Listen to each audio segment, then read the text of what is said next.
for a lot of us, we should focus on fewer things, but go deeper into those things. I'm not going to do as many things. I'm going to do fewer things, but I'm going to go deeper and I'm going to become more proficient in the fewer things that I do. It might be really hard for you when you're so focused on a million things because you are probably equating to some degree personal worth with maximum productivity. And you're equating maximum productivity with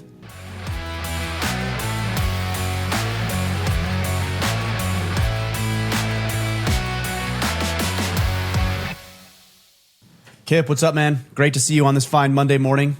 You thought I was a little bothered when you said, hey, and I got on. I was like, hey, because I was like sending emails out. It's like hard for me to do two things at once. So I heard a noise. I'm like, just grunted at you. Dude, no, I totally get it. Like, in fact, on Friday, I remember I was at my desk. Someone walked up and I just gave them the finger. I went like this. I'm like, I'm in the middle finger? Well, just a wait 1 second finger, because I'm like, I'm in this sentence of what I'm typing. Like, I can't stop. Yeah. No, I get it, man. 4th of July week. Awesome. Yeah. Exciting times, man. Exciting times. My last weekend was pretty exciting too. I don't know if I told you, I went skydiving. Dude, well, I follow you on the gram. So by default, I stay in the know. But yeah, holy crap. I can't believe you went. Dude, you didn't think I would do it or what? I mean, I don't think that sounds fun to you, so I'm not sure why you would go. It doesn't. Yeah. It doesn't.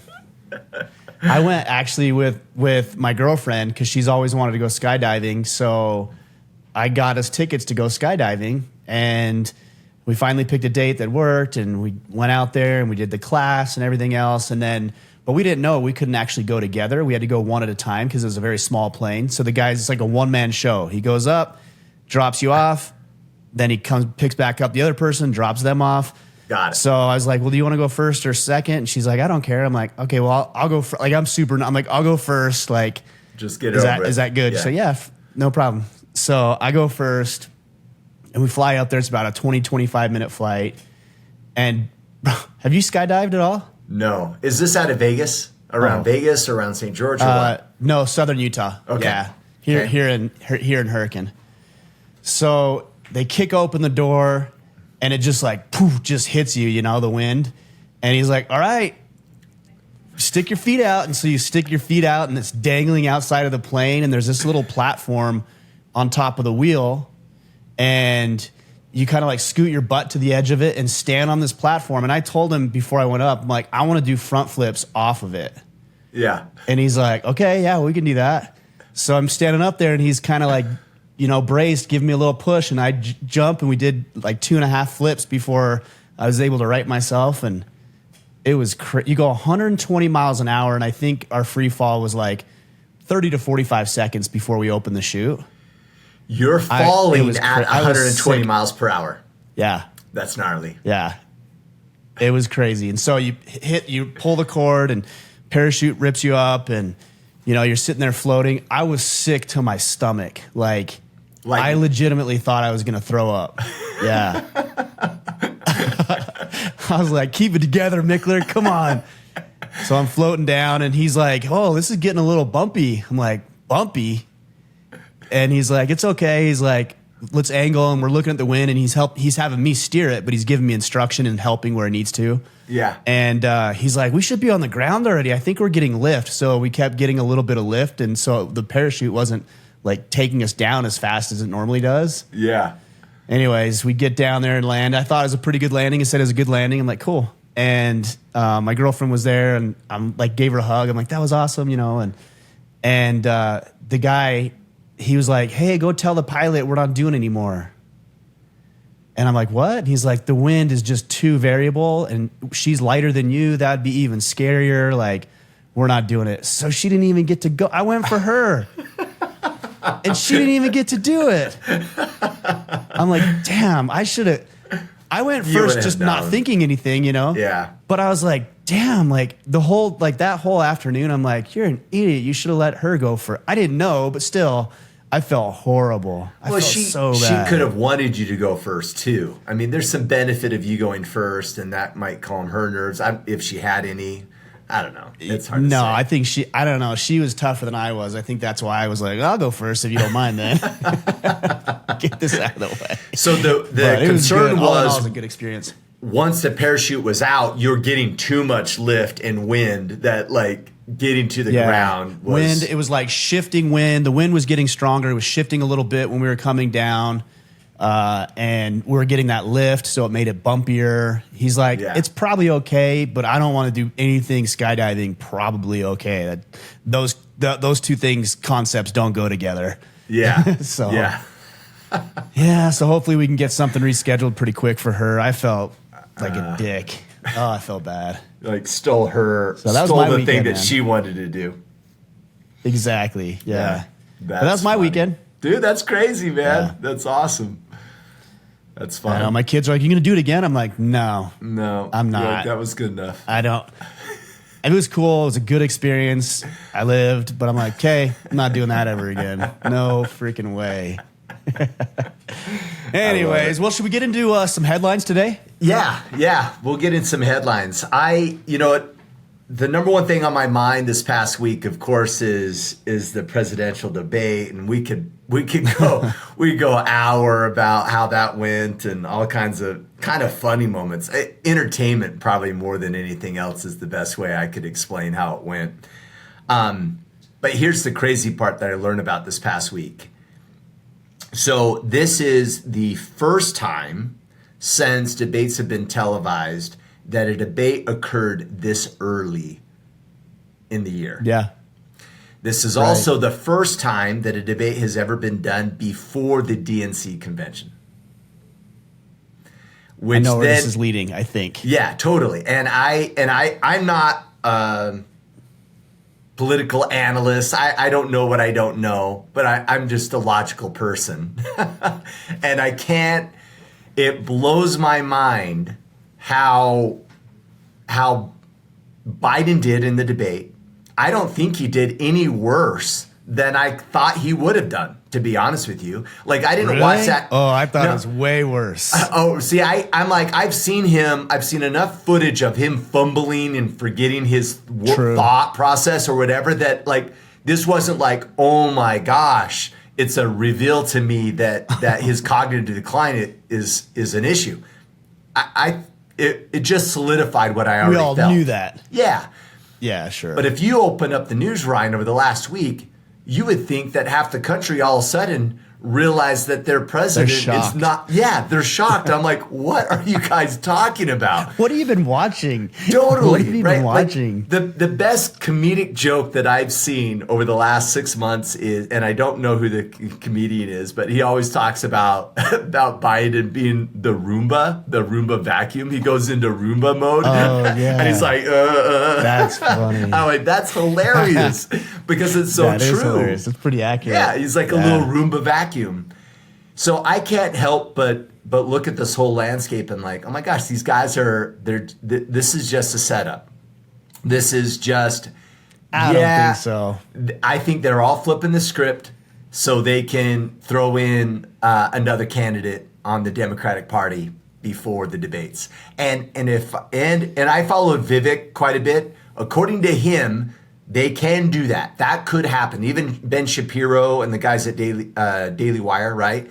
They talked about that if he chose to step down, he has to voluntarily relinquish those delegates. Yeah, if he chose to step down, then they could inject a new candidate without any voting on the Democratic side, which is kind of jacked up in itself.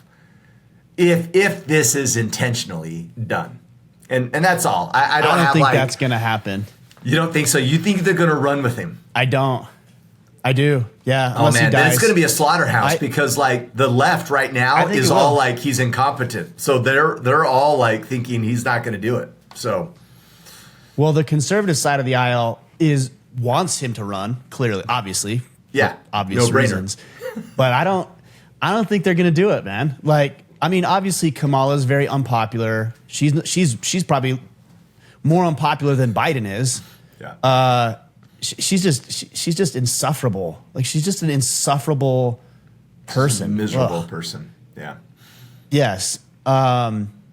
There's other talk about Michelle Obama. I don't think Michelle Obama. I think if she actually competed in this race, like she would probably win. I think so she would too. probably win. Yeah. But I don't.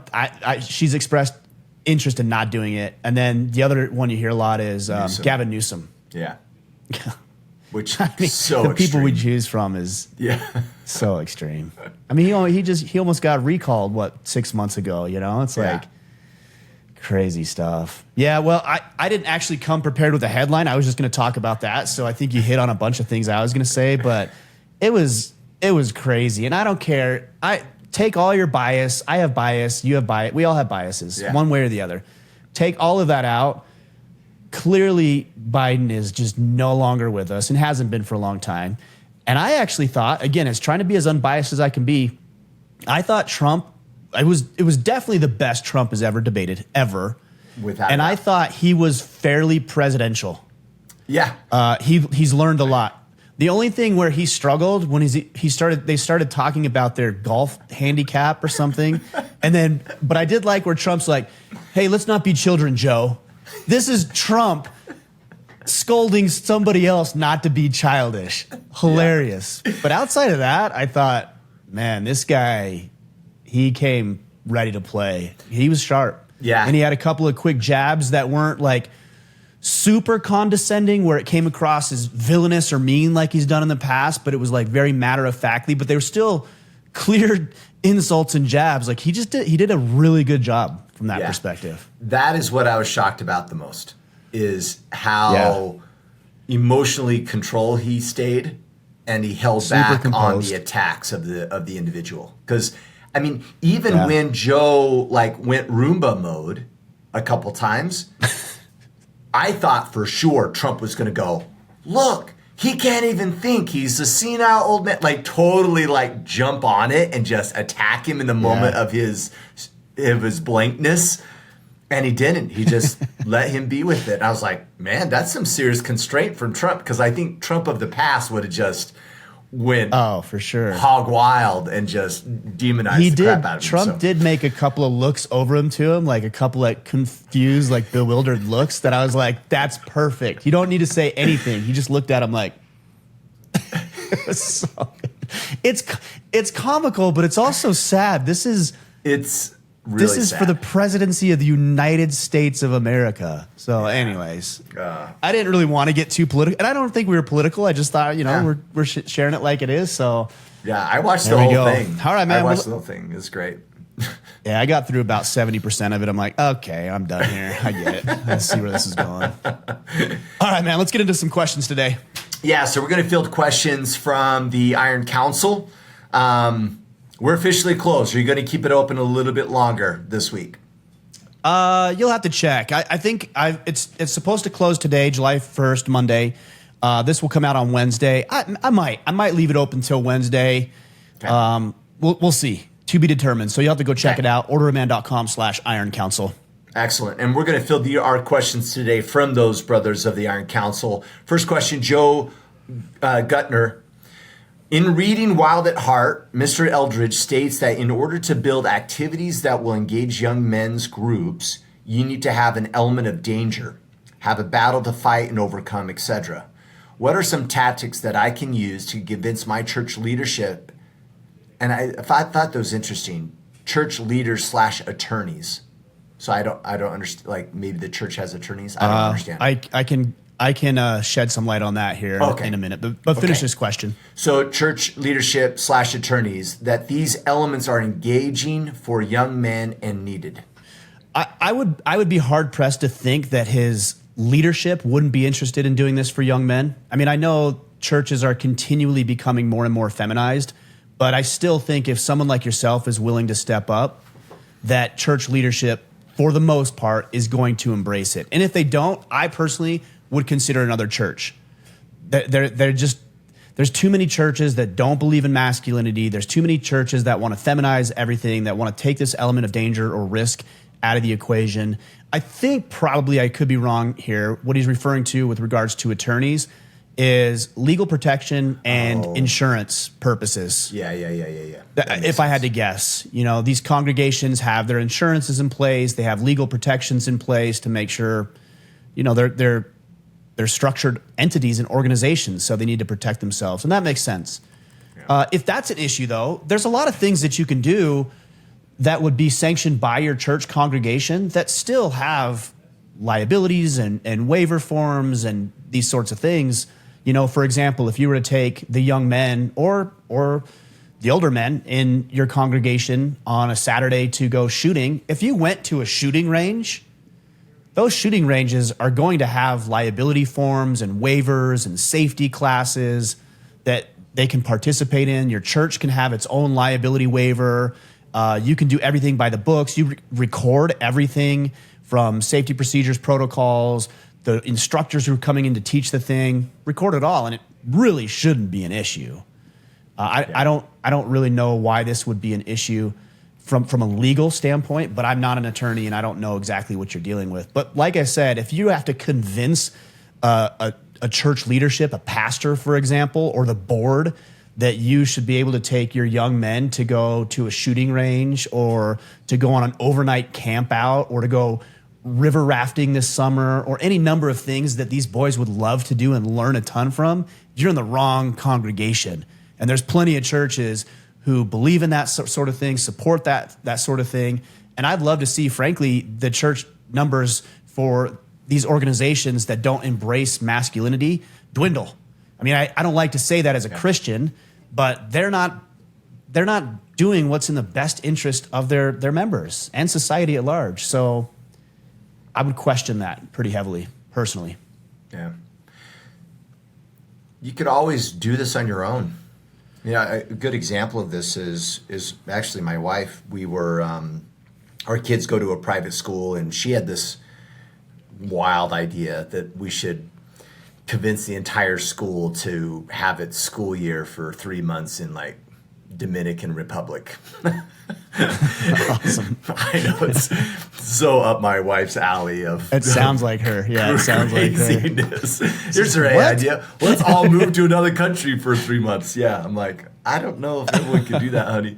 Anyhow, so she brings it up to the school owner, and he's like, yeah, I don't know, whatever. She's like, well, maybe we'll just do it on our own.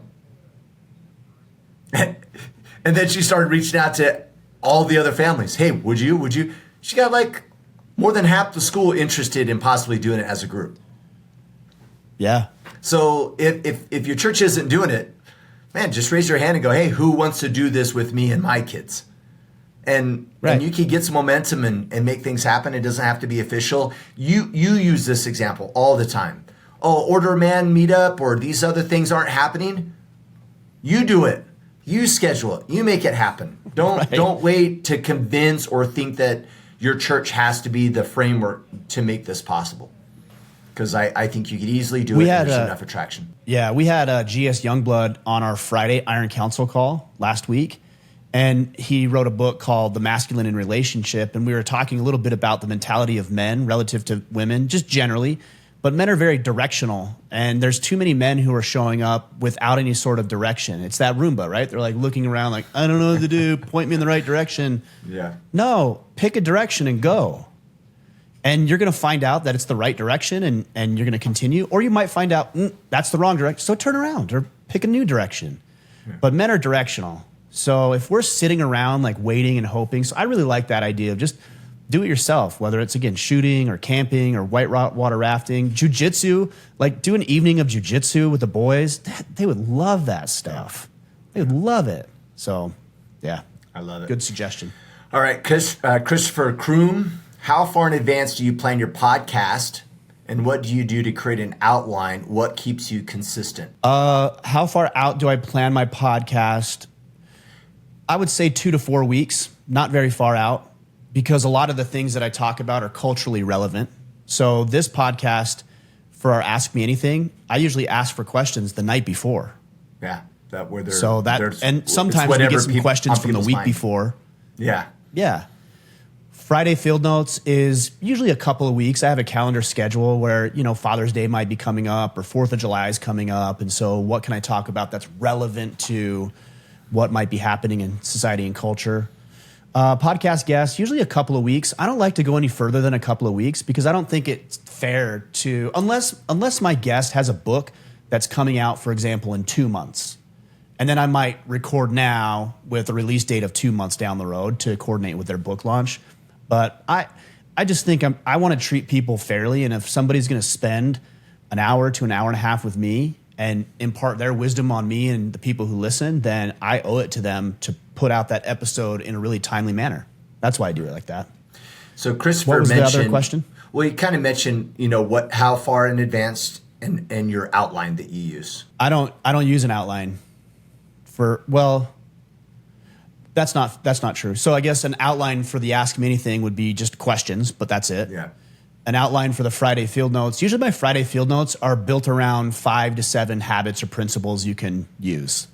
So if there's a particular topic, I might identify 5 things you can do to improve in that department, and that's kind of my outline. But when I write it, I just write the bullet points and I riff. There's nothing scripted about what I do. I just riff on the subject. If there's something I need to quote, I'll do that obviously, or something I need to study up on, I'll do a little bit of that, but I don't have a script that I use. On my interviews, usually what I'll do is I'll just pull up my notes on my computer. And if I have, Larry Hagner came on the podcast yesterday, and so I've got a list of things that I think would be relevant to talk about. And I only put those things on there, or I might have a specific question that I want to ask or a topic I want to address. So I put that in there with no other context. And then I might bring it up. But usually if I can get 1 or 2 questions in, I'm so curious about everything anyways. And that's my sole motivation, is being curious about what makes this person tick. I don't really need a whole lot of prompts. I'm just asking what I hope are thoughtful questions. And I know that the best compliment that I could get from somebody, a podcast guest, is I've never been asked that before. Yeah. To me, that is the best compliment that somebody, as a professional conversationalist, which is what I consider myself, when somebody says, "Man, that's interesting. I've never been asked that before." I'm like, boom, did it right. That's what we want. We want new insight that this person hasn't just regurgitated and rehearsed, 1,000 times. Yeah, for sure. Well, and you have been really consistent. Christopher references that in his question. How often do you run into a problem where you're like, "Oh, I'm only 2 weeks out," and you have a guest that says, "Oh, I have to reschedule"? Does your short timeline get you into predicaments where you're threatened on whether you'll have an episode or not? Yeah. A couple of weeks ago, we had Jackson Hightower. Actually, last week, Jackson Hightower.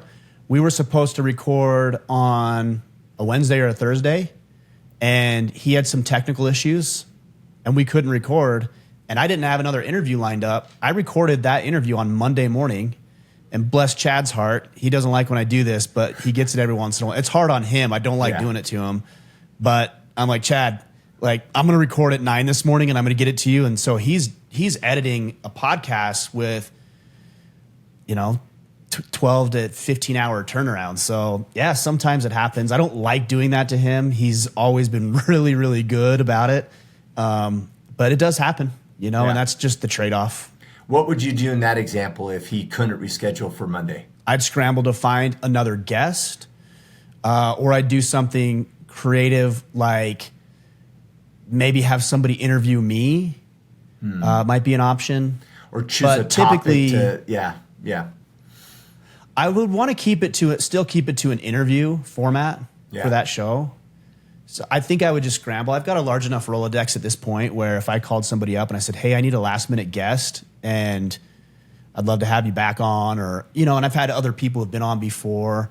I mean, worst case scenario, maybe pull out an old episode that was one of my favorites. Worst case scenario.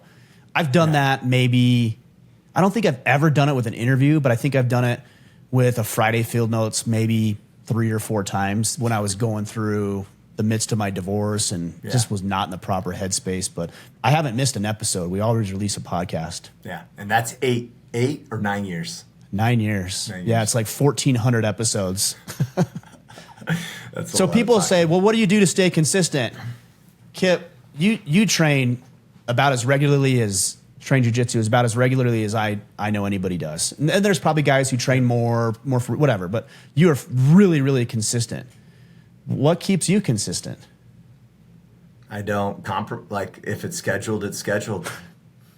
That's it. What do you mean? I treat it equally like there's no other choice. I treat it equally as important as anything else. When I don't, then it will always get disrupted. Yeah. I think that's the right answer is if once you say that this is not an option, then it's not. There's no alternative. Yeah. So you do what you have to do and you make it work. There's another side of it. You actually have to enjoy it. Yeah. I enjoy podcasting. So it's not really hard to convince me about, I'll have to podcast. I don't feel like, sometimes I do. Yeah. But not very frequently. Yeah. So I think if you truly enjoy something and you see the value in it and you haven't given yourself a little escape hatch, then consistency will not be an issue. Yeah. Last question. Actually, it's really just for me. I'm just curious. How often, and maybe this is early days for you and maybe this no longer shows up, but how often do you have to have the mindset of, I'm just sending that recording off. I'm not going to I had too many it wasn't that good. And you just let go of all that judgment and you're like, it's recorded, it's done. I'm going to send and forget the rest around how it went. 100% of them. Okay. Yeah. I don't really question. I do question some of them. There might be like 10% where I'm thinking, man, I don't know if that was good. Like the Friday field notes I did last week was 10 commandments for effective communication. It was built around, what I can't even think of the term right now. Logical fallacies, built around logical fallacies. Oh, nice. And I thought it was good information. But when I recorded, I'm like, I don't know. I felt maybe like a little scatterbrained about it. Yeah. But I hit send anyways. I'm like, I don't know, just send it. And I went back and listened to it. Yeah, I don't like it. Yeah. I don't like how it turned out, but I'm not going to take it down. Just the next time I do it, I'm going to learn from that. I listened and I was not as fluid in what I wanted to articulate as I thought I could be. I didn't have as good examples as I would have liked. So there's some feedback. But it's out there, and I'm not taking it down. I'll just do better next time. Yeah. Well, and I think that's insightful. I asked that question because I think that's insightful for people because the average individual wouldn't have sent it. They would have been, what? No, I need more time to prepare. I'll do it. I'll do it next week. I'll re-record it, right? And then it never goes because it didn't meet the expectations of what they think, and in doing so, they almost don't grow from it by releasing it and letting it be, if that makes sense. Yeah. I just find it fascinating because it does. I remember the first few times that I had control over like an AMA where I had to record solo, which gave me control, right? Because if this didn't go well, what could I do? Not send it. I could just record another one. Yeah, hit stop, hit record again. Yeah. And I remember the first time I had to do an AMA solo, I totally hit stop and record like 5 times. And I was like, this is ridiculous. Like, this isn't working. Yeah. I got to just accept this thing. I'm going to hit the record button and just let the chips fall and just go. Otherwise, it's never going to happen. You know what's, for guys like us, Kipp, and I imagine a lot of the people listening too, we are our harshest critics. So this is going to sound very arrogant, but I don't even know if I want to, it sounds so arrogant. I've been doing this long enough and I'm fairly confident in it. I think I'm pretty good at it. I can always improve. I see that. But my 60 to 70% is better than probably 95% of podcasters out there. And I'm not trying to be arrogant. I'm not trying to say I'm better than anybody else. I've just been doing it long enough. And the reason that's important is because when I send something out that I think is 60 to 70%, the average listener, and I've had this a lot where I'm like, that was garbage. And the listeners are like, man, Ryan, that was one of your best episodes. I'm like, what? So you never know when you put something out into the world, you never know who it's going to impact and how it's going to impact them. I've said things, I'm like, that was stupid. Yeah. Where people have pointed it out and said, hey, that one thing you shared, that was amazing. So, but it's also on the other side of things, it's not an excuse. Just sending nonsense out into the world, because send it is not an excuse to not prepare, not put plan, and not get better as you go. Yeah. Yeah, I see that. Like, I've done that so many times where I'm like, immediately regret it. And I'm like, oh, I shouldn't have done that. And then someone's like, oh, that was so good. I'm like, it's just wild. Yeah. Yeah. You're so just weird. like, okay. So weird. Yeah. I love it, man. Cool. Thanks for also the additional questions. Also, I would say just be honest too. Be humble. Like I just said it a minute ago, that episode I did with the 10 thou shalt nots in communication, still my favorite. I can do better. But I don't need to pretend like I'm not going to hide that from you guys. Yeah. Because you're going to listen and be like, yeah, that wasn't his best. He can do better. So why, like, me not bringing it up it's not going to automatically change the performance I had. It's like, oh, he recognizes it. Cool. I think I'll stick around. Yeah. That's it. Just be humble and honest. Well, and it's interesting. I was listening to something, I think it was Jordan Peterson was talking about how empathy like there's a connection around when we have empathy for people. It's really fascinating if you think about it. This is the example of, have you ever watched someone sing and they're like, it's really bad? Right? Oh, yes. And what does it do it hurts to you? It hurts you, right? You're like, oh, right. Because I can't stand this. Yeah, because of empathy. That's what it is. It's empathy. Yeah. We're like, oh my gosh, I'm feeling the same suffering that they're feeling, and I just feel awkward and all that stuff. That's the power of us being us, and being have some authenticity and some humility and how we show up, because people they're relating to you anyway, and if you choose to pretend, then guess what? You're not relatable. Yeah. And then what connection do people have? I think you just hit it with that. It's the connection. When you're presenting or on a date or presenting in front of an audience or singing at a performance, you are trying to connect with whoever you're there with, whether it's one person or 1,000.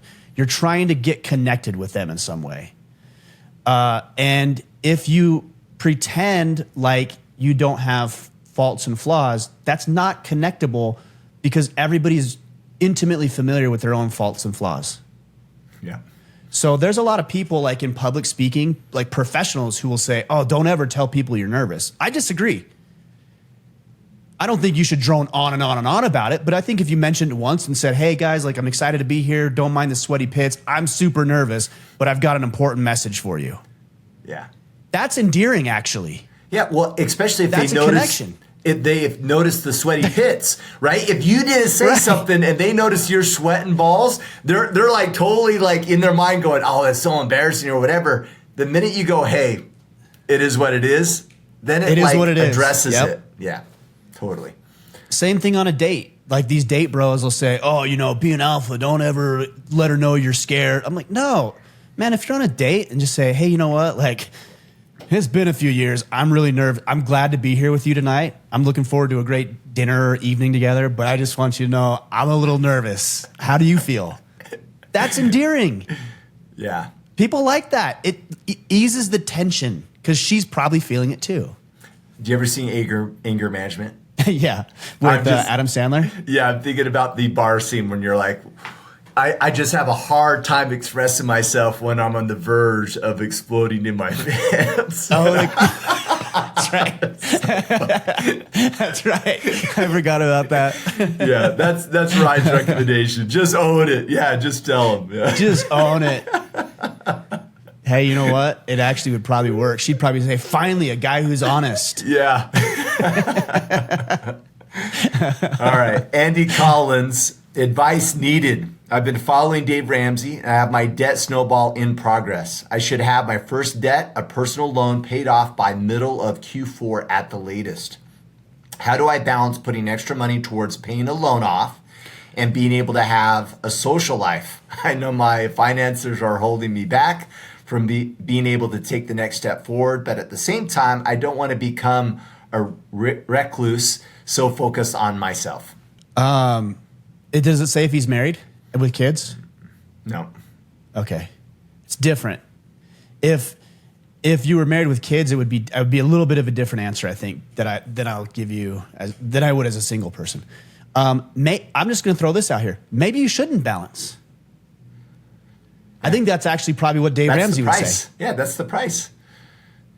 I mean, look, you got yourself into this situation. You want to pay the debt off as quick as possible. So, yeah, you got to sacrifice. Yeah. Balance is, the more I hear about people that want to balance, the more I'm just turned off by the idea. I don't want to balance. Balance to me represents the way most people use it. I don't use it this way, but the way most people use it is this like perfect homeostatic state between all of your tasks and projects and assignments and activities and interest, and everything is just harmoniously euphoric. Yeah. Well, welcome to the real world. That doesn't happen here. So if I'm working right now, Kipp, and I get a text from my son, he's like, Dad, I broke my arm, I'm in the hospital. Screw balance. Kipp, I'm out. You finish on your own. I'm going to be with my son. Right? Of course. Yeah. Nobody would balk at that. But that's what you do. So I look at balance as a verb. It's an action that you're taking. You're not finding balance, you're balancing. And you're balancing between all of the things that you have going on in your life. And sometimes there's certain aspects of your life that need more emphasis than others. In this case, your debt was out of hand. And so you're focusing all of your effort towards getting rid of this debt. Now, if you have to do that for 10 years, I don't think that's sustainable. But if you have to do that for 12 months, I say buckle down. You can do that for 12. Oh, and by the way, you can do free stuff on the side to have a little bit of enjoyment in your life, but maybe you're not going to go on a vacation, or maybe you're not going to go hit that extra round of golf, or you're not going to do whatever it is you do as often as maybe you do because you're sacrificing. So I would say, depending on the length, buckle down. And to add this dynamic of having your wife involved, this has to be her decision too. Because if you want to do it and she doesn't, you're not going to win. Nobody's going to win. Yeah. So make sure you guys are on the same page. And then in the meantime, enjoy life for free. Go on a hike. Go for a drive. Go camping this weekend. That doesn't, maybe some food, but I think there's a lot of free options that you can do where you can still enjoy some of that social dynamic and social life. If you want to go out and have drinks with your buddies, maybe don't drink. Maybe get some water. So you still have the social dynamic, but you're not spending the extra $50, $60, $80, $100 for the evening. Well, and it's funny, we assume that how we show up is like net negative on everybody. You know, buddy calls you up and says, hey, dude, let's go out. And you're like, hey, sorry, man. Like, I'm really focused on being out of debt. It's really important to me. Let's go to the park and play some tennis or pickleball or play hoops or go on a hike instead. Are you okay with that? Not only did you just choose an activity that benefits my pocketbook, but I'm probably a little bit inspired, like, damn, Andy's taking this thing really serious. Maybe I need to get my finances in check. Guys, like, we assume that like you'd be putting people out. You're not going to be putting them out. If anything, you're showing up powerfully. You're showing up what it looks like to sacrifice and make some pivots around something that's important to you. That should happen more often. We need more people around us doing those kind of things. And so don't assume that it's focused on yourself if you're not spending money. I think it'd be positive. Yeah, agreed. Good call. Ian Erickson, oftentimes when big changes come around in my life, I resort to suboptimal behaviors like isolating or resorting to poor eating habits. How can a man improve his emotional responses to big life changes when they inevitably occur? Thanks, y'all. Just don't do that. Don't do it. Still do all the things you know you're supposed to be doing. I know it's easy when you're stressed and you're overwhelmed You're like, oh, I can't see my friends, or I can't go on a date this weekend with my wife, or man, I'm tired, I shouldn't go to the gym. Don't just make a decision like we were talking about earlier. Just don't do it. You know, it's my girlfriend and I were talking about this over the weekend. We were talking about, you know, when people get stressed, like when you get stressed out because of work or family dynamics or whatever. Well, that stress causes your body damage, maybe to a slight degree, which could potentially open you up to being sick, for example. Yeah. So you're stressed, and now all of a sudden Your you're immune sick. system. Yeah. And now because you're sick, you're like, oh, I'm too tired. Like, I don't think I'm going to go to the gym, which makes sense. But if you don't go to the gym, you're not going to get those endorphins released. You're not going to get the positive mental, physiological benefits that could actually help reduce your stress. And as your stress goes down, then your immunity builds back up. You're able to get the proper sleep you need, and then you're no longer sick. Yeah. It's vicious. It's brutal. So what I suggest when you have some of these factors, whether it's stress or illness or fatigue, just keep doing what you know you should be doing, because it's going to help speed up the process of recovery. The way you do it might look a little different. So if you're sick, I mean, maybe you're not going to go into the gym and you're not going to just bust your ass and do this heavy strength lifting day, but maybe you decide to get up and take your dog for a walk. Not ideal, right, compared to what you're used to, but still you're able to move your body and build up some of those endorphins and get some vitamin D, which is going to help your immune system. So make the decision to keep doing those things. There's one other suggestion I would give you is major life events will have a less drastic impact on you if you're able to anticipate ahead of time that you're probably at some point going to deal with something. So a great example of this would be, let's say you get a raise and you're bringing another, I don't know, $500, $1,000 a month home because of this raise that you got. Most people will go out and they'll buy the new truck because they think they can, quote unquote, afford it. And Dave Ramsey would agree with me on this as well. They can't afford it. They might be able to afford the payment, but they can't afford the actual vehicle. There's a distinction. But they go buy this new truck. And I've seen trucks, $80,000, $90,000 trucks that people put on 7 and 8 year loans.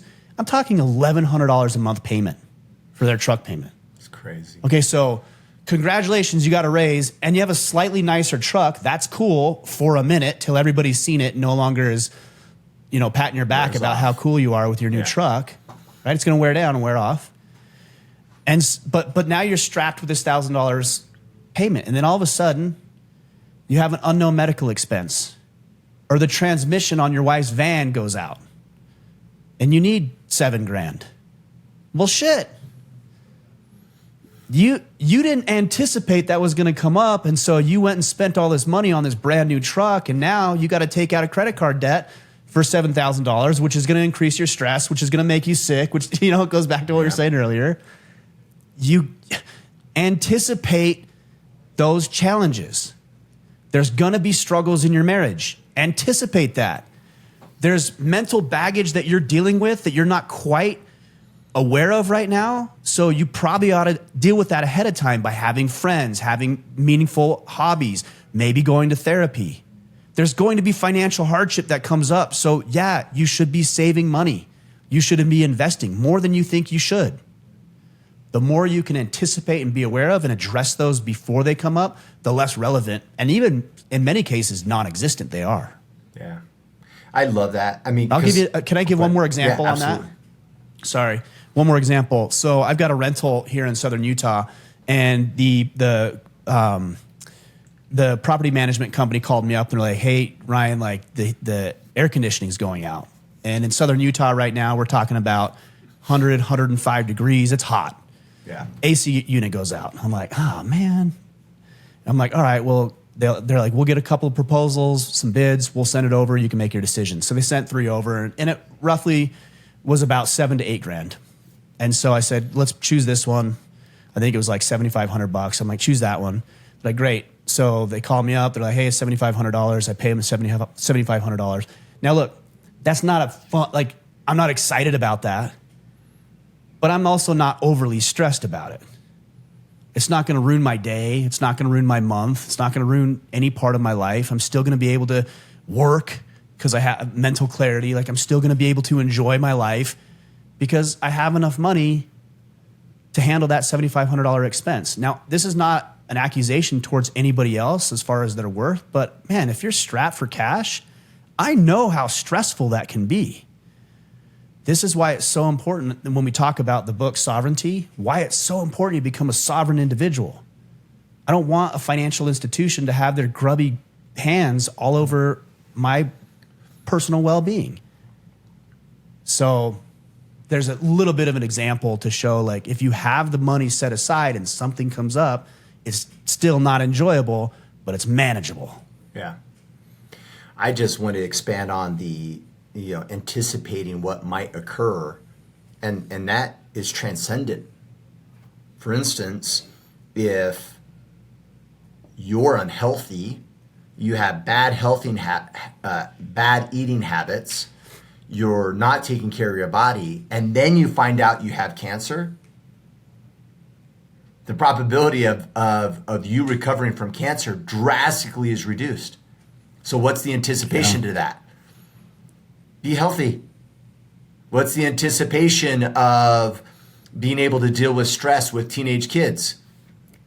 Be emotionally healthy today, right? Like, the anticipation isn't you trying to guess necessarily what might go wrong. Sometimes the anticipation is your house in order? Is your life in order? Is your house organized? So then that way, when you do have a stressful day, you don't have that loaded energy and stress because you've never cleaned the garage in 20 years. And now it's even more frustrating. Like, those things add up. And this is why, like, in the Iron Council, some of the things that we're working on is the foundational things that allow us to deal with what life throws at us, because we may not know what that is. And I just want to, there are foundational things that we can all be doing to anticipate hardship in our lives. And they're kind of rooted in this boring, consistent, get your life in order, get your health in check, get your emotional health in check kind of space. Well, and Kipp, I think you can tell. I mean, you won't always get it right, but when you look at a guy, let's say you go to the grocery store today and you see a guy and walks in and he's sharp, he's groomed well, he's fit, he's wearing good fitting clothes, he walks with a bit of confidence. You look outside and you see he's got a nice vehicle. Doesn't have to be brand new, but it's clean, it's orderly. Like, you could be pretty certain that guy has things locked down. Yeah, and not because he's lucky, not because of anything else, because he's probably disciplined in many areas of his life that he was able to create that type of life. But alternatively, and some people say, well, it's not fair to judge. I'm not judging the person's worth, but there's some discernment here that we ought to exercise. But you see the next guy walking in the grocery store, and he's got basketball shorts, down to his knees, and he's like wearing Crocs with socks, and he's got a baggy shirt on, and maybe like it's full of holes and stained, and he's a little overweight, and his hair's all disheveled, and his car is the one that's, smoking on the way in when he was pulling into the, like, that's a guy who's probably not eating right. He probably doesn't really care too much about his own mental health. Clearly, he's not concerned about his organization and his discipline in his life. He's strung out. He probably doesn't have... Tired. Yeah. Maybe doesn't have companionship. And if he does, probably not real satisfied with their own connection, let alone the physical connection that they could otherwise have. It's a manifestation of that person's daily choices. Yeah. So look at yourself. Are you 40, 50, 60 pounds overweight? What does your grooming say about your personal daily choices? Look at your workspace. Is it organized? Is it structured? Is it clean? Look at your bills. Like when you get your mail, are you afraid to get your mail? You shouldn't be afraid to open your mailbox. But millions and millions of people are, because they know it's another creditor coming after the money they're owed. What does your truck look like, or your vehicle? Does it have McDonald's wrappers and bags everywhere?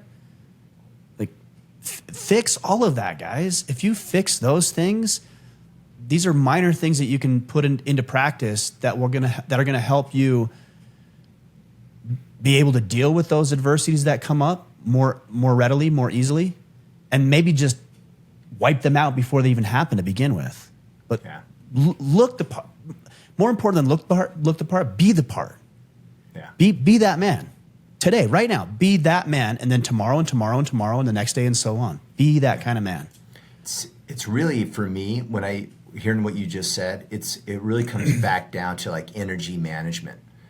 And when we keep things unaddressed, when you don't address the bills in the mail, when you don't address that thing that needed to be done that you've blown off, and like right now, I used the garage as an example because I was working on it over the weekend. It's kind of gotten out of control a little bit. You don't think that garage causes a reduction of energy for me? It absolutely does. It has a cost.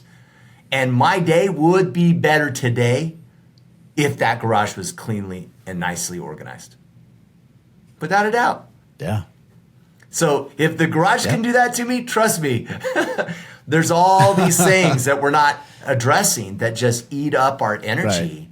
Right. And because of that, stealing it from Jocko, because we're not disciplined in addressing those things, the freedom to go, well, here's a perfect example. Last thought, really quick.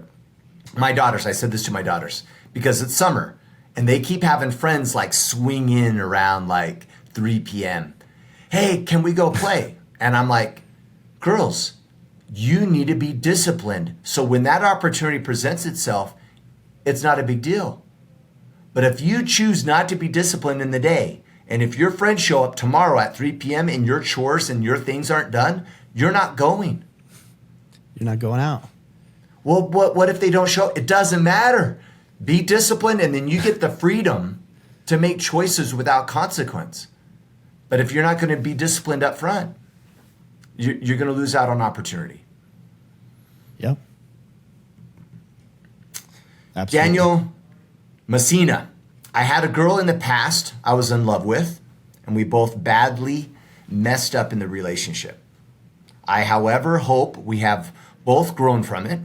It has been several years since I've talked to her, but I have recently been thinking of getting back in touch. What is your advice for stepping back and objectively looking at the facts to see if it's a good idea to entertain the thought of mending the broken relationship? First thing I would consider is how you have changed. Have you changed? Or are you the same guy that was dating her years ago? And you're hoping that she just changed. Yeah. Right. If you haven't changed, I mean, you've gotten older. So some people say that, oh, we've matured. Why? Oh, we've gotten older. Well, that doesn't mean you've matured. Yeah. Just means you're 2 years older. So like, what work have you actually done to put yourself in a better spot? Are you the kind of man that's capable of having the relationship you want with this woman? I would also consider, it sounds like maybe you guys are on the outer circle of each other, maybe on some fringes. Do you know if she's done any work? Right? You might not know that, but that's definitely an important consideration. I would also ask, what was the problem to begin with? Were there irreconcilable differences? Were there cultural differences that are very difficult and hurdles? Were there differences in values, different goals and objectives, things that even if you guys are mature, it's still not going to work? Yeah. And if that's the case, don't waste your time. There's so many other women who you'll love just as much, actually you'll love more, who are aligned with 99% of the things that you are. So ask yourself, what was the problem in the relationship to begin with? If you feel like the problem is not irreconcilable differences, and if you feel like you've matured to the point where you might be able to have a relationship with a woman like this, then I would say, yeah, bro, call her.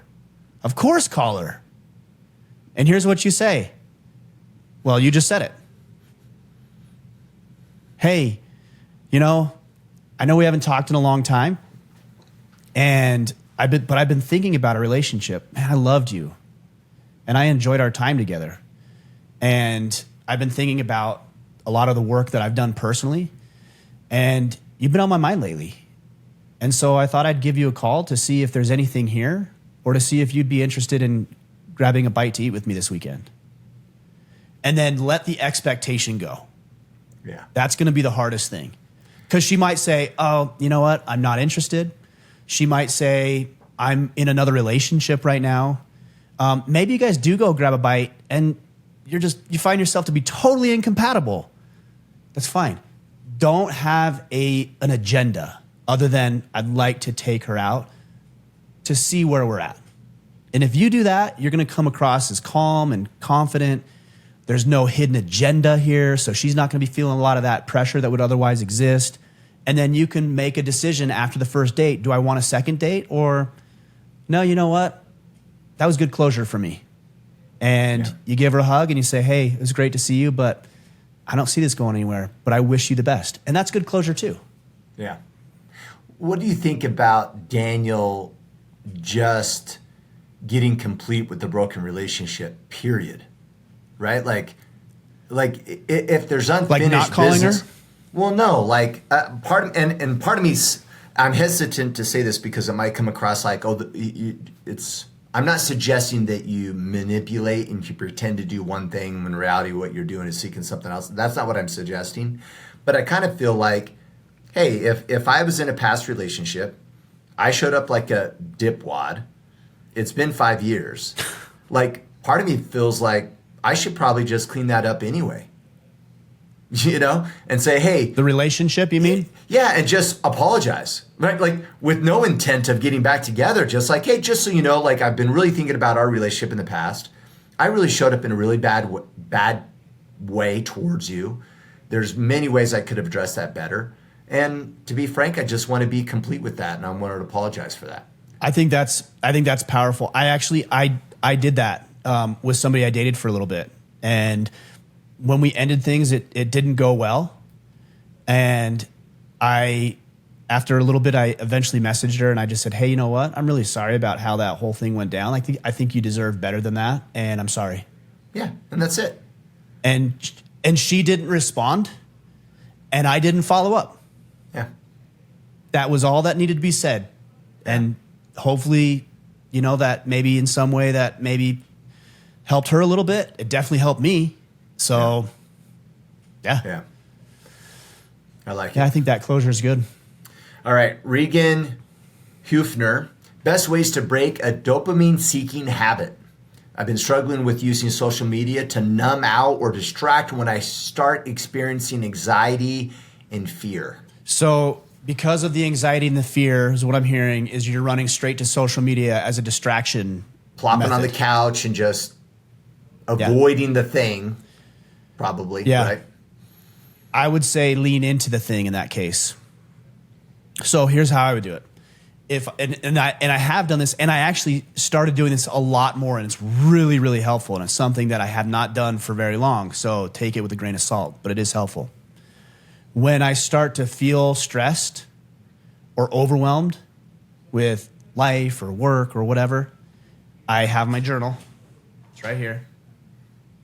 And I get it out and I write down everything I'm feeling and experiencing. I don't really need a conclusion. I don't need resolution. I don't need direction. For me, I just write down, I'm angry because, I'm frustrated because, this is shitty because, I don't like this because, I just write it down. And what I found for me, this was a practice my therapist taught me, is what I found for me is that it gets it out of this little echo chamber where it's bouncing around. To me, it minimizes the actual thing because I start reading and I'm like, oh, that's really not that big a deal. Yeah, you're like, that's really it also dramatized. Helps me see. Yeah. Yes. Yeah. It also helps me see the story. You say this a lot. What's the meaning you put behind it? When I put it on paper, there's less of a story for some reason. It's more factual. It's more data. And so I can look at it and be like, oh, well, this happened and that made me mad, but I think I misinterpreted the circumstances. Yeah. Because I'm seeing it in a different way and I'm like, oh, maybe that person didn't actually mean that, or maybe this is actually an opportunity. Like, I shouldn't be frustrated. This is showing me a weakness or a gap where I can actually do something different. And it gives me a different perspective in the way I look at it. So it allows me to focus on the actual problem and then deal with the underlying issue. And I've noticed my stress levels not just in that moment, but generally are tending to decrease and go down because I'm more able to regulate them. If you're stressed and overwhelmed and have this anxiety and the things that you're talking about, but you never learn how to deal with it, it will never go away. Yeah. So you're going to find yourself on the couch more and more, or in my case, you're going to find yourself drinking more and more because you're trying to numb yourself of what you're experiencing. And so the answer is the exact opposite. Instead of numbing, face it, run into it, address it, and then you won't have to worry about sedating yourself because there's nothing that you're unhappy with. Yeah. That works for me. I like it. Sean and I talked about this last week on the AMAs, and I really do feel this. It's funny, over the last 6 months, I've been working on some leadership guides, right? And one of the guides is like, well, how do I have these difficult conversations? How do I provide difficult feedback? How do I terminate an employee, right? Like all these things that we don't want to do as leaders that we have to do. And I've been really hyper focused on how do I create this content in a way so it's not uncomfortable. And really over the last couple of weeks, I'm like, that's not the approach. The approach is be courageous. That's it, right? Like, let's accept the fact here that life is going to come with anxiety. Life is going to come with fear. It's going to come with the unknowns. It's going to come with frustration. And we need to stop this idea that it shouldn't be this way. And that's part of the problem. Part of the problem is we're so immediately jumping to the conclusion that I shouldn't feel anxiety and fear that we look for exits. Why shouldn't it feel this way? So let me get medications and let me avoid it and let me do these things because I shouldn't have to. Says who? And the irony about it all is that is where growth is. Guaranteed, Reagan. The very things that are generating anxiety and fear in your life are the opportunities of growth for you. Guaranteed. But yet you are robbing yourself from growing and leveling up as a human because you don't want to experience it. And maybe just the answer is we need to embrace it instead a lot more and stop making it wrong. I wrote this down, Kipp, as you were talking, and we've talked about this a little bit, but there's 3 C's that I think more men need to understand, and we usually get this backwards. So the way that we do this most of the time, so the 3 words are confidence, capability, and courage. Again, confidence, capability, and courage. Most men think that if they were more confident in something, then they would be able to be more capable in something, right? Because they'd be able to do it more readily. And if they were able to do it more, then they would build up this like more confidence, but then they would say to themselves, oh, I can take on more. Now I can take on more risks. Now I can really do what I want to do, which is be courageous. It's the exact opposite. You have to earn confidence. It's not you can make up bravado, you can fake ego, you can fake pride, but you cannot fake confidence. So the pattern is this: courage, to your point, is the first thing that needs to be displayed. And you're not courageous unless you're uncomfortable. Like, for example, if I did 2,000 jumps out of a plane and I got up there and I wasn't scared, I wasn't nervous, on my 2,000 jump, am I being courageous? No. There's nothing for me to overcome. Therefore, no courage was needed. So the more courageous you are eventually leads you to developing some sort of capacity or capability to be proficient in whatever it is you're after. And that proficiency, or at least being on the path to proficiency, is what builds your confidence.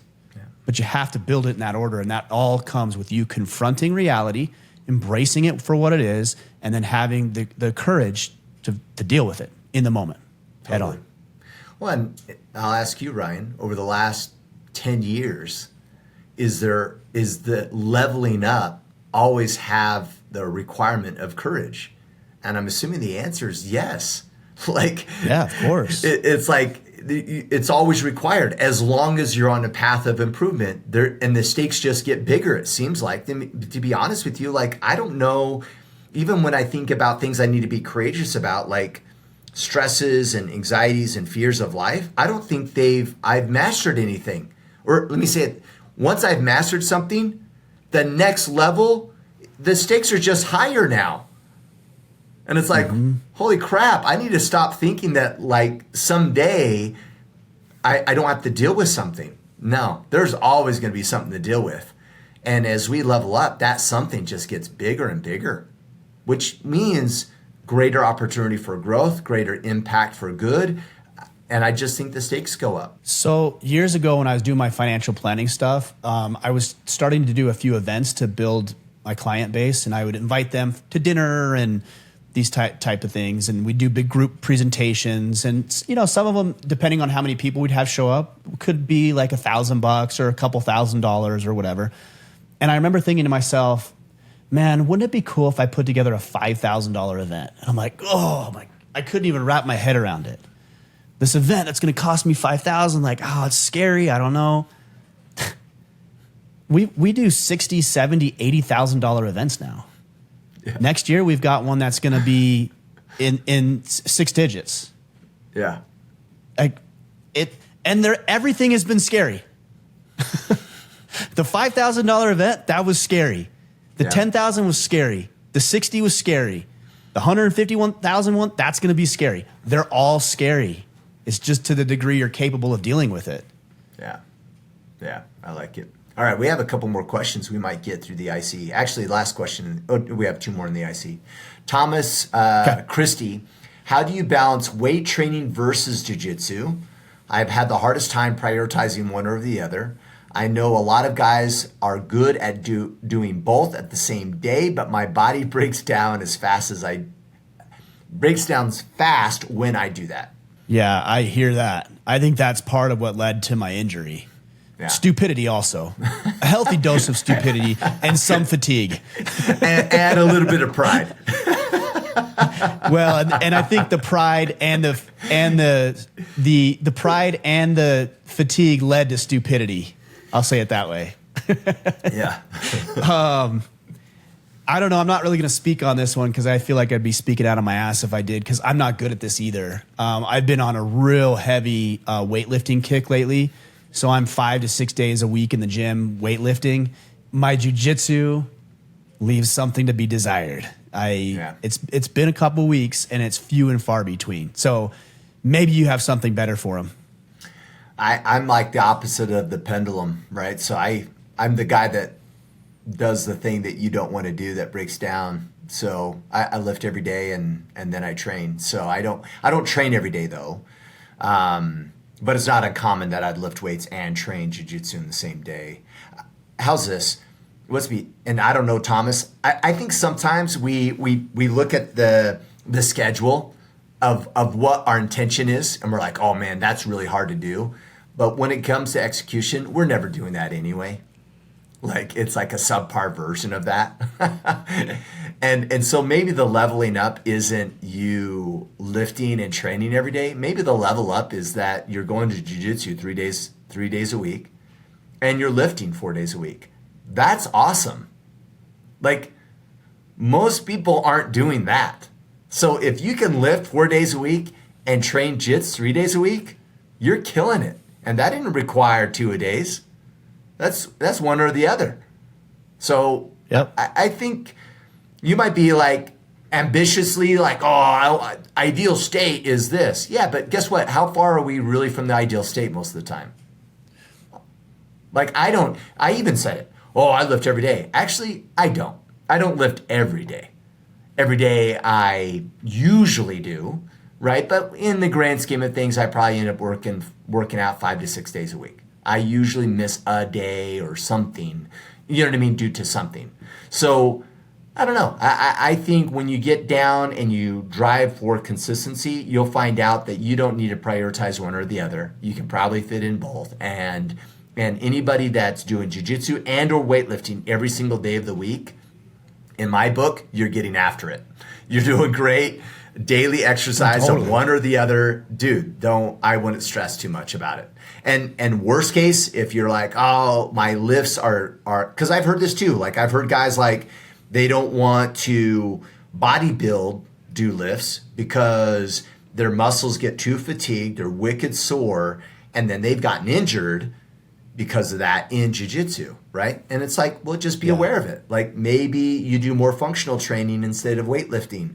Maybe your jiu-jitsu, you need to calm down a little bit, right? And just like, hey, I'm going to go train, but I'm not going to be as aggressive because my pecs are wicked sore, and I'm going to keep my elbows tight, and I'm going to be defensive a little bit more, right? Like there's ways, right? And I even know guys that are like, I'm not going to train, but I'm going to grab a partner and we're drilling for an hour instead. And I'm just doing movement and those drills. And even that is amazing. Sounds miserable. Yeah. So it does, but I you know what drills. I mean? I know. They're not fun. Sure. No. But you're That's not a better, role. but it's better than nothing, right? And so you might just It need is, to for compromise sure. a little bit. I mean, I would even say like, I don't know about jujitsu, but with weightlifting, I mean, the common narrative these days, and things change and we learn more, but the common theme, at least that I've seen with maximizing your strength training, is 3 to 5 days a week. Yeah. So anything more than that, you're actually Overdoing it. your results are lagging because you're doing it more. Like your body needs time to recover, and that's one of the hardest things for a guy who's trying to get after it to wrap his head around. Have to recover? Yeah, you do. Unfortunately, it sucks.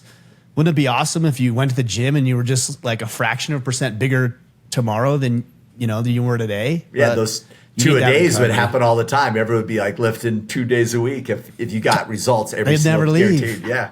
Yeah, they'd never leave. Yeah, absolutely. Cool. All right. Last question? Yep. Jerry Seidel, what has improved your life the most this year? I saw this one and I thought I had an answer, and now I spaced it because I've done a lot. Do you have one? No, I was hoping to think more while you answered. I think for me, just some self-awareness practices Yeah. have been really valuable for me. Also, and I think this is along those same lines, is a lot more grace for myself, a lot more empathy for others, and as I said earlier, learning to become more self-aware. Those are what I've done. Like how I got there was a mix of a lot of different things, from therapy to journaling, a lot of reading, studying material I wouldn't normally study. Connor Beaton with Men's Work, the book Men's Work. That's a really good book. A lot of internal work, shadow work, figuring out why I think the way I think, figuring out why I do the things I do. I'm a lot less emotionally reactive than I've been lately. I really have noticed that as a big difference in my life by doing this work, is that I'm not so easily tossed around by other experiences, other people. The things that I think would normally stress me out, they don't actually. I mean, I still need to manage them. I'm still aware of them. I still don't enjoy them, but I don't lose my mind like I used to. They're not even emotionally charging. Like, yeah, that sucks. Well, we can deal with that. And that's like the extent of my frustration. So it's been really helpful. I think I just am just happier, a little bit more light, maybe a little more carefree, a little happier, not so uptight all the time. It's been a good change. Yeah.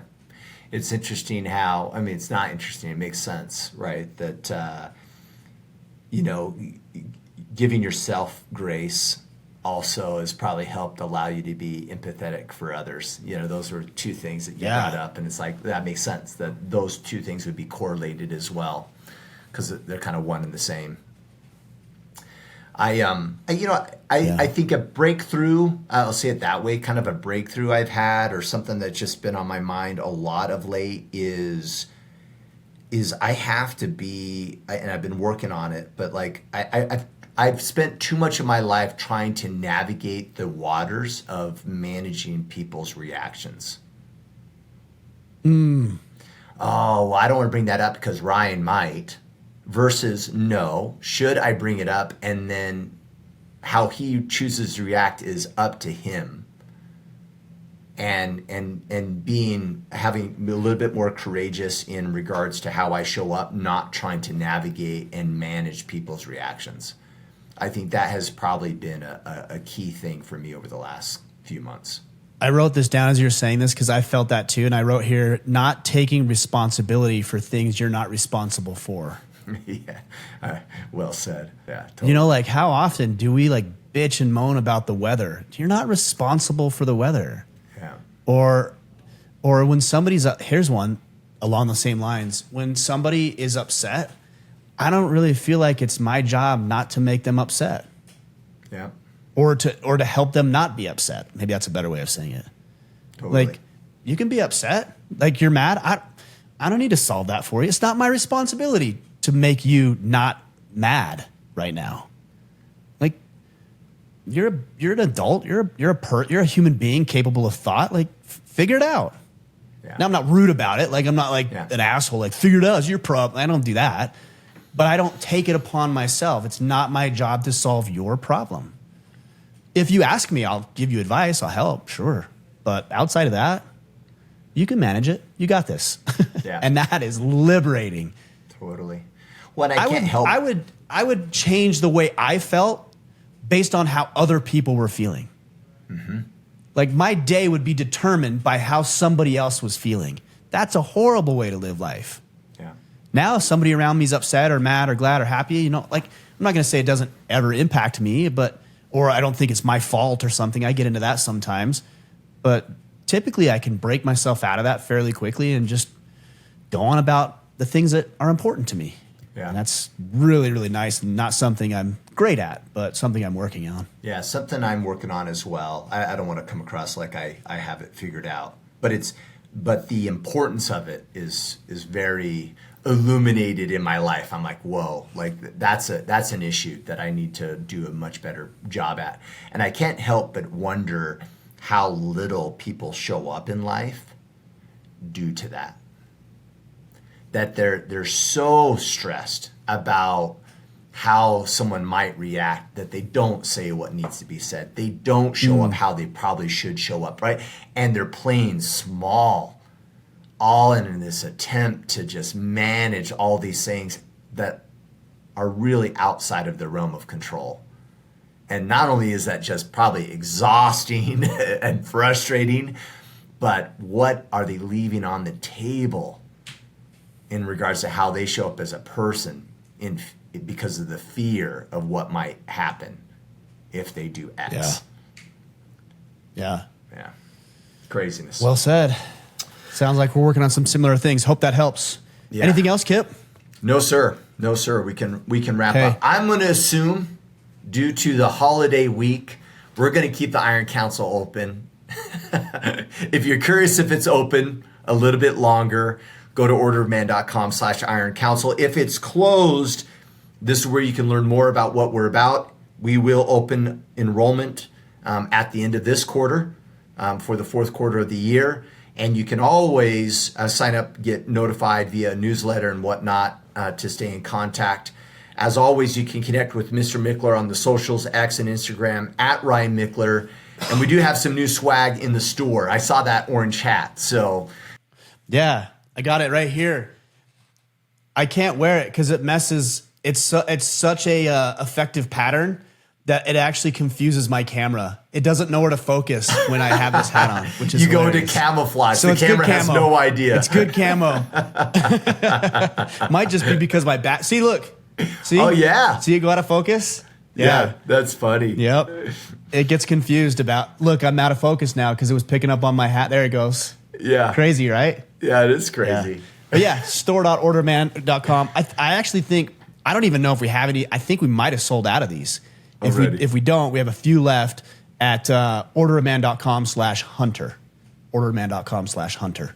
Love it. All right, guys. Great questions today. Appreciate you as always. Hopefully we gave you some things to consider, and we will be back on Friday for the Friday Field Notes. Until then, go out there, take action, and become the man you are meant to be.